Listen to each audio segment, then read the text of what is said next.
One India Hindi आपको अब तक लगातार श्रीलंका आर्थिक संकट और उससे उपजी बदहाली की अपडेट्स देता आ रहा है। लेकिन इस बीच एक और ऐसी खबर आई है जिसे सुनकर आप हैरत में पड़ जाएंगे। दरअसल खबर जुड़ी है हमारे पड़ोसी मुल्क बांग्लादेश से, जिसकी आर्थिक अवस्था भी अब लगभग बदहाली के कगार पर पहुंच चुकी है। आज तक की एक रिपोर्ट के मुताबिक बांग्लादेश का विदेशी मुद्रा भंडारण भी अब लगभग खत्म होने के कगार पर है। इस रिपोर्ट में दावा किया गया है कि इसके पास अब अगले कुछ महीने का ही फॉरेन रिजर्व या विदेशी मुद्रा का रिजर्व बाकी रह गया है।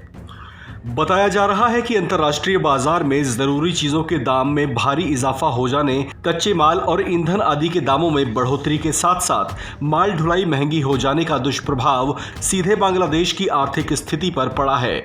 आज तक की रिपोर्ट के मुताबिक पिछले साल जुलाई महीने से मार्च के बीच बांग्लादेश पर आयात का बोझ 44% तक बढ़ा हुआ दर्ज किया गया। बांग्लादेश के एक अखबार के हवाले से बताया जा रहा है कि पिछले कुछ महीनों में बांग्लादेश में आयात खर्च जिस तेजी से बढ़ा है, उतनी आय निर्यात से प्राप्त नहीं हो पाई है, जिसकी वजह से व्यापारी घाटा दर्ज किया गया और विदेशी मुद्रा के भंडार पर दबाव बढ़ा है।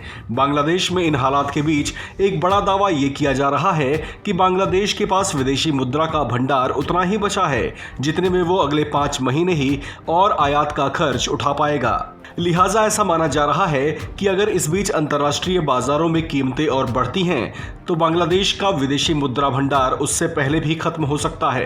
एक आंकड़े के मुताबिक इस वक्त बांग्लादेश के पास 42 अरब अमेरिकी डॉलर की ही विदेशी मुद्रा है। हालांकि इस बीच उसे एक राहत की उम्मीद भी दिख रही है। इन दिनों उसके निर्यात से होने वाली आय में कुछ बढ़ोतरी भी हुई है, लेकिन संतोषजनक स्थिति में आने या स्थिर होने के लिए उसे इस दिशा में गंभीरता से विचार करना होगा।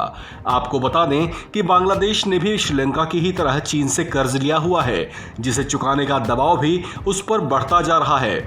ऐसे में आर्थिक स्थिरता हासिल करने के बीच उसके और चीन के वो संबंध भी आड़े आ रहे हैं जिसमें चीन कोई नरमी दिखाता नजर नहीं आ रहा। इस खबर में फिलहाल इतना ही।